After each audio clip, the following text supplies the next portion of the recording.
വയനാട്ടിൽ മത്സരം താനും രാഹുൽ ഗാന്ധിയും തമ്മിലെന്ന് NDA സ്ഥാനാർത്ഥി കെ സുരേന്ദ്രൻ. ഇന്ത്യ മുന്നണിയുടെ ഒറിജിനൽ സ്ഥാനാർത്ഥിക്കെതിരെയാണ് തന്റെ മത്സരം.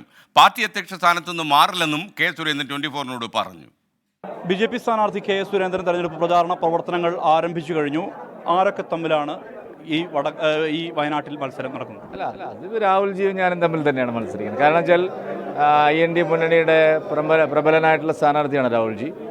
LDFനെ സംബന്ധിച്ച് അത്ര ഒരു പ്രാധാന്യം ഈ തെരഞ്ഞെടുപ്പിലില്ല. കാരണം ആനിരാജ നല്ല വ്യക്തിയാണ്, പക്ഷേ അവർ തന്നെ പറഞ്ഞിരിക്കുകയാണ് രാഹുൽജിയോട് മാറണമെന്നുള്ളത്. എന്ന് വെച്ചാൽ പരസ്പരം മത്സരിക്കുന്നതിൽ ഒരു പ്രസക്തിയില്ല എന്ന് അവർ തന്നെ സമ്മതിച്ചിരിക്കുകയാണ്.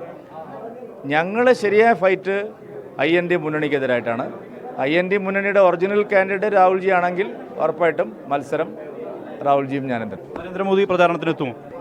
അല്ല, അതിനുള്ള ഇപ്പോൾ എനിക്കത് പറയാൻ കഴിയില്ല. ഞങ്ങളെല്ലാവരും ആഗ്രഹിക്കുന്നുണ്ട്, പക്ഷേ അദ്ദേഹത്തിൻ്റെ ഷെഡ്യൂളെല്ലാം തീരുമാനിക്കുന്നത് അദ്ദേഹത്തിൻ്റെ കൂടെ സൗകര്യങ്ങൾ നോക്കിയിട്ടാണ്. കാരണം പ്രധാനമന്ത്രിക്ക് എത്ര മണ്ഡലങ്ങളിൽ ഓടിയെത്താൻ കഴിയുമെന്ന് എനിക്കിപ്പോൾ ഉറപ്പ് പറയാൻ കഴിയില്ല.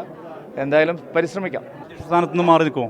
ഇല്ലില്ല, അത് പറഞ്ഞിട്ടില്ല ആരും. പറഞ്ഞാൽ അപ്പോൾ തന്നെ മാറി നിൽക്കും. ഇതുവരെ എന്നോട് ആരും പറഞ്ഞിട്ടില്ല.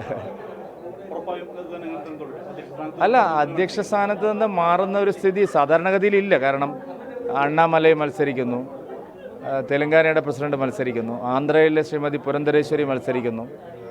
ഒട്ടുമിക്ക സംസ്ഥാന അധ്യക്ഷന്മാരും BJPയിൽ മത്സരിക്കുന്നുണ്ട്. സംസ്ഥാനത്ത് BJP അത്ഭുതങ്ങൾ സൃഷ്ടിക്കുമെന്ന് തന്നെയാണോ പറയുന്നത്? എത്ര മണ്ഡലങ്ങളിലാണ് വിജയ സാധ്യത?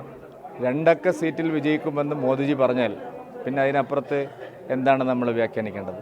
അത്രയ്ക്കും ജനവികാരമുണ്ട് സംസ്ഥാനത്ത്. അതിൽ വയനാട് ഉണ്ടാകും. ഉറപ്പായിട്ടും വയനാട് ഉറപ്പായിട്ടും വിജയിക്കുന്ന മണ്ഡലങ്ങളിലൊന്ന്. Thank you. എന്തായാലും വിജയ പ്രതീക്ഷ തന്നെയാണ് കെ സുരേന്ദ്രൻ പങ്കുവയ്ക്കുന്നത്. റിബിൻ ജോൺ പാലേരിക്കൊപ്പം സുർജിത് അയ്യപ്പത്ത്, 24 വയനാട്.